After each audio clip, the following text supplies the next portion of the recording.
serviu o serviço militar? Como eu posso dizer, felizmente não. E eu digo felizmente porque não era a minha vontade.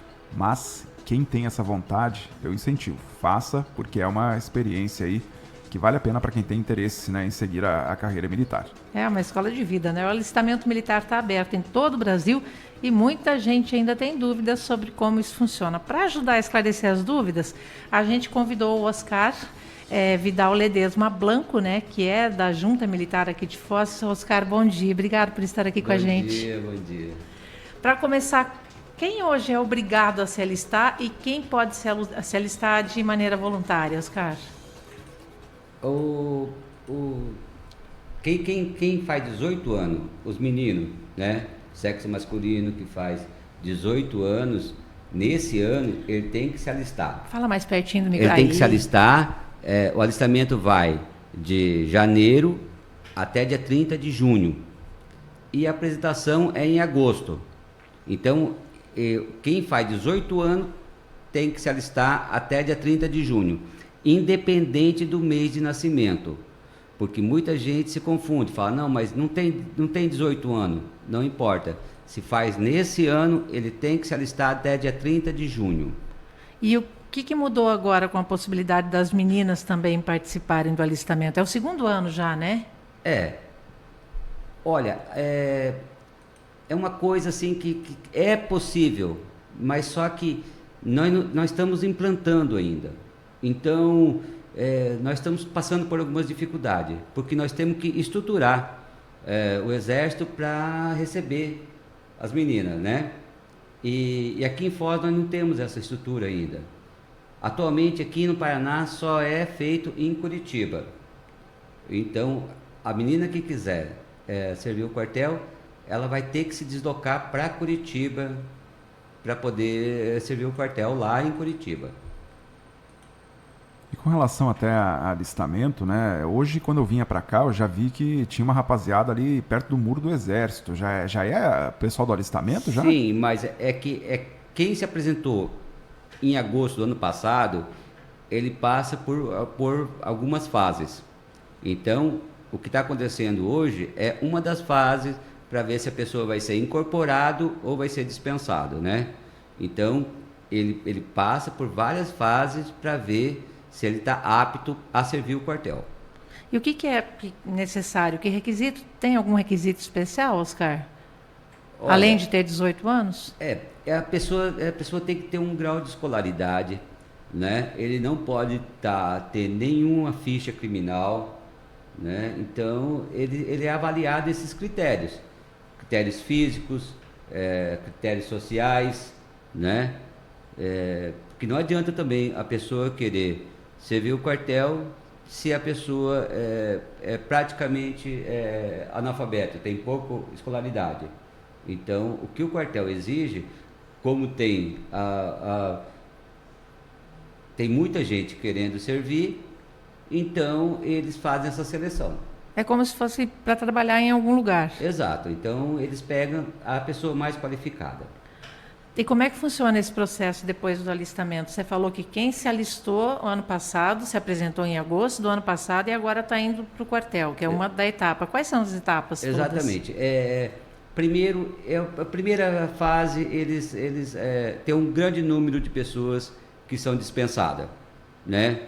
Porque nós temos em média de 3.000 alistados, então o número de soldados incorporados não é muito grande, né?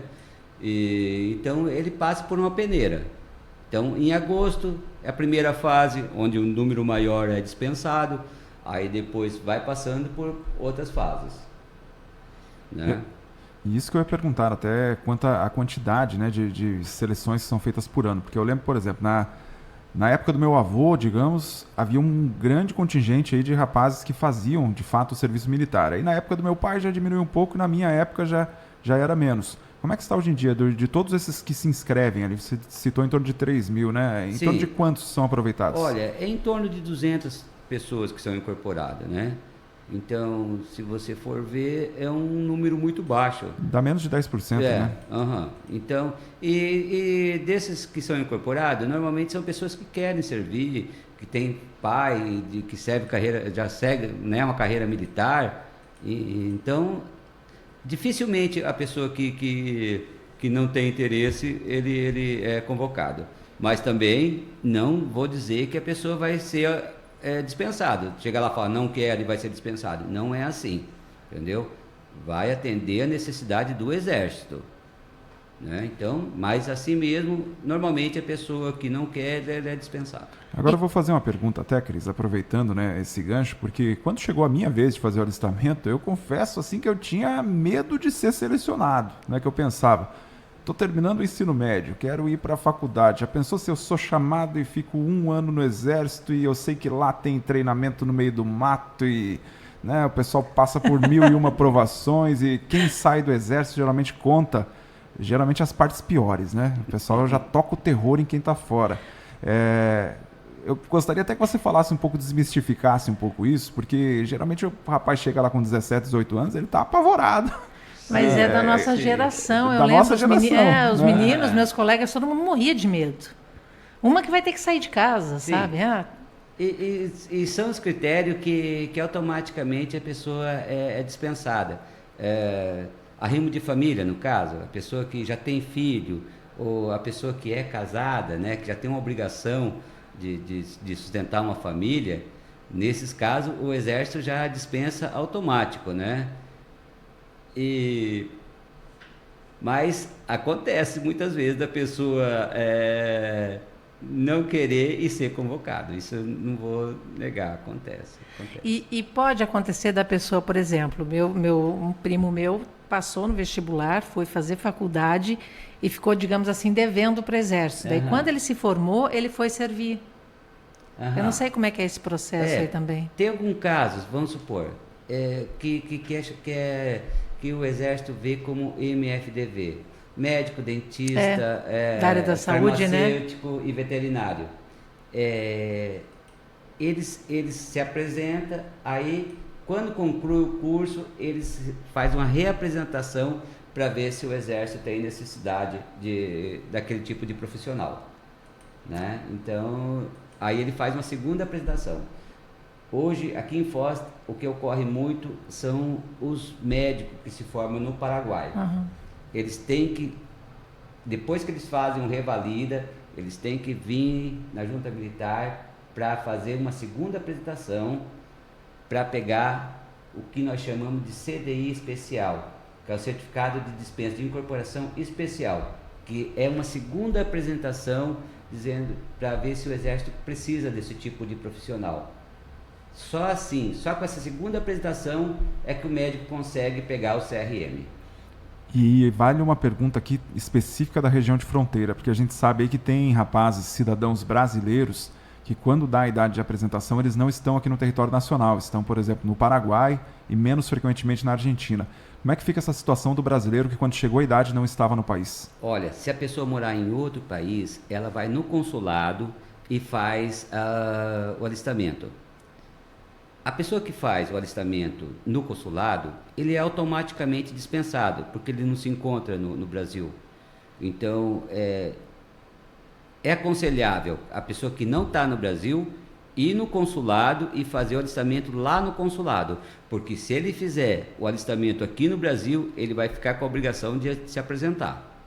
Do contrário, se ele fizer lá, ele vai ser automaticamente dispensado. E ele precisa fazer até para não ter problema depois, né? Exatamente, porque o documento militar é exigido para uma série de coisas, entendeu? Para emprego, né? Para concurso, para faculdade, para passaporte. Então, ele tem que fazer para não ficar amarrado, né, nessa situação. Então, a mesma coisa o pessoal que faz medicina lá, você vai, procura a junta militar aqui, ou faz pela internet o alistamento, daí vai para lá, estuda e depois volta, é assim? Exatamente. A pessoa, mas depois que a pessoa se forma, ele tem que vir na junta e trazer o diploma para pegar a dispensa dele. E me diz uma coisa, você serviu, Oscar? Não, eu quando me alistei, eu me alistei num município não tributário. As cidadezinhas pequenas, quando a pessoa faz alistamento, a dispensa já é automática, porque o Exército considera como um privilégio servir o Exército. Então, a cidade tem que ter uma certa arrecadação para garantir esse privilégio. Então, cidadezinhas pequenas, que não são tributárias, o jovem que se alista nesse município, ele é automaticamente dispensado. No caso aqui em Medianeira tem o tiro de guerra, vale também, Sim, né? Sim, vale. Medianeira já é tributária. Tem cidadezinhas como Itaipulândia, Missal. Então, os jovens que se alistam nesses municípios, eles são automaticamente dispensados. Agora, até falei da minha época, né, da questão aí de, né, até medo de servir o Exército e tudo mais, mas um ponto aí que eu vejo que, inclusive nas propagandas do Exército nos últimos anos, né, vem enfocando bastante, é a questão de carreira, né, da pessoa entrar ali e ter uma possibilidade de fazer uma carreira, né? Sim, acontece muitas vezes as pessoas não querem servir, aí quando inicia o serviço militar, eles acabam gostando e seguindo carreira. Eu estava falando outro dia com o capitão, ele falou que ele não queria servir. E hoje em dia o Exército é praticamente a vida dele. Oscar, alguém que se alista, ele entra como soldado, né? Sim. Qual que é o soldo, o salário? Ele Olha, recebe, né? Ele ganha, normalmente assim, é praticamente um salário mínimo, né? Porque inicial, né? O valor vai subindo de acordo com a permanência dele no quartel. Vai estudando, vai Isso, conhecendo mais. Ele vai pegando graduação e o soldo vai subindo, né? E como é que funciona esse período de adaptação? Eu te perguntei se você serviu, porque eu queria saber qual que é a primeira impressão que você teve quando entrou no quartel, mas você não serviu. Não. Mas como é que... Eu fico imaginando assim, que nem você falou, molecada... A gente fica com medo, né, os meninos. Qual que é a primeira impressão que eles têm quando chegam no quartel? O que acontece com eles logo de cara? É um período de adaptação, né? Normal. Mas, assim, o que eu vejo é as pessoas que ficam no quartel, eles no início, eles não querem. Mas, com o tempo, dificilmente você achar uma pessoa que serviu o quartel que se arrepende desse período. Normalmente, as pessoas falam, nossa, que tempo bom que eu fiquei no quartel. Né? Você pode ver as pessoas mais antigas que serviram o quartel. Eles têm, assim, uma imagem boa do quartel. E fazem amizade para sempre, né? Sim, sabe? É uma irmandade que eles firmam ali. Isso é muito interessante, sabe? O pessoal dali se torna, assim, uma família mesmo. Aqui em Foz do Iguaçu é só alistamento para o Exército ou tem também para as outras forças? Não, aqui nós temos o Exército, a Marinha e a Aeronáutica, tá? Mas é feito todo junto ali, aí lá no Exército eles fazem a divisão de quem vai para o Exército, quem vai para a Marinha e quem vai para a Aeronáutica. E além do preparo físico que você ressaltou, a pessoa tem que ter um certo preparo, né? Não adianta... Ou ele desenvolve isso lá não, no na Exército? verdade eles desenvolvem. Muitas vezes a pessoa não tem um preparo físico no início, né? Mas depois de um ano ali, ele normalmente já sai com preparo físico. Dá para a gente colocar preparo físico, disciplina e responsabilidade como pilares, assim, sim. Aprende assim, tudo isso. Exato. Sabe, uma... Assim, quem serviu, normalmente tem uma boa imagem. Eles falam que eles adquiriram disciplina e... Assim, para a vida profissional da pessoa é muito interessante. E quem não serviu e quer servir depois de uma certa idade, pode ou não pode? Só através de concurso. Daí tem que fazer o concurso. Tem que fazer um concurso, né? A pessoa, ele serve quartel até 30 anos, né? Quando ele faz o alistamento e ele já tem 30 anos, ele é automaticamente dispensado, né? Até 30 anos a pessoa pode servir o quartel. Mesmo as pessoas que não fizeram alistamento quando tem 18 anos, se ele vinha fazer depois com 20, 25, ele pode ser incorporado. Aqui em Foz do Iguaçu, o rapaz aí, no caso, né, ele deve procurar a junta militar que fica aonde e atende em que dias e horários? Nós estamos funcionando na JK 337, antigo Fuad Center, tá? É ali no subsolo do Ford Center. Ali onde tem o pessoal do Fostrans também, Exato. né? Entra do lado do ponto de ônibus e vai lá no final do corredor. Tá? Porque, na verdade, a junta militar muda toda vez que a prefeitura muda. Porque quem arca a despesa da junta militar é a prefeitura. Então, quando a prefeitura muda, automaticamente a junta militar muda também. E o horário de funcionamento ali, qual que é? Nós estamos funcionando esse mês das 8 às 14. Mas antes nós estávamos funcionando das 8 ao meio-dia, das 13 às 17. Então, nós seguimos o horário da prefeitura. Se a prefeitura mudar, automaticamente nós mudamos. Porque como nós estamos trabalhando num prédio da prefeitura, a partir do momento que a prefeitura encerra o expediente, nós também temos que encerrar o nosso expediente. E que documento que precisa levar ali? Olha, para fazer o alistamento, a pessoa precisa da identidade, CPF e comprovante de residência. Em relação ao comprovante de residência, não precisa estar no nome da pessoa, é só a pessoa indicar o endereço que ela mora. E muitas vezes, se a pessoa não tem CEP, a gente procura no sistema, isso não é problema, tá? É só a pessoa ter a identidade e o CPF. Oscar, todo mundo que se alista precisa dormir no quartel, passar a semana no quartel ou não necessariamente? Não. A pessoa pode ir para casa também. Se morar na região, fora do caso, a pessoa vai para casa, né? E quem mora na região Daí, vem e fica a semana inteira? Tem alojamento no quartel, se precisar. Você falou do alistamento presencial, dá para fazer online também, né? Sim. No site do Exército? A pessoa é só entrar no site. O site é alistamento.eb.mil.br. A pessoa entra no site lá e faz o alistamento. Aí, se a pessoa tiver alguma dúvida, se realmente conseguiu finalizar, ele pode passar na junta militar. Aí nós vamos digitar o CPF da pessoa e verificar se ela está cadastrada. Se não tiver cadastrado, daí nós efetuamos o alistamento da pessoa. Agora, esse alistamento que a pessoa fizer na internet, pelo endereço da pessoa, tudo vem aqui para Foz do Iguaçu? Como que funciona? Ele vai digitar os dados, né?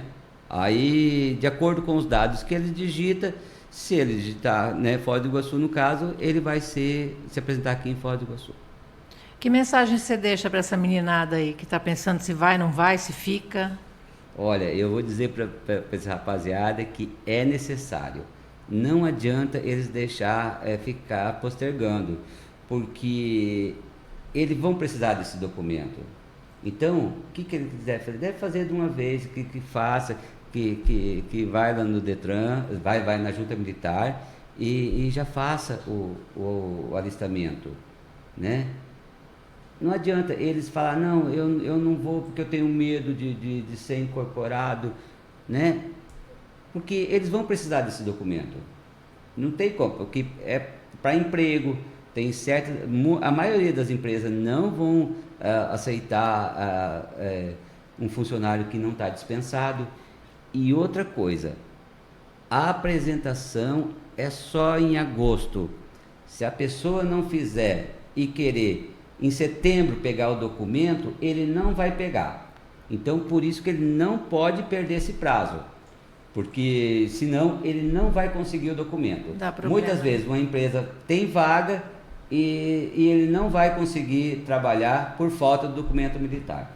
Maravilha, então, Oscar. Obrigada pela tua participação. E, rapaziada, bora sair debaixo da saia da mãe, bora servir, que é 1 ano aprendendo e recebendo para isso, né? Isso mesmo. Conversamos aqui na CBN com o Oscar Vidal Ledesma Blanco, ele que é coordenador, né? Sou secretário. Secretário da Junta Militar aqui em Foz do Iguaçu. Muito obrigado pela participação, Oscar.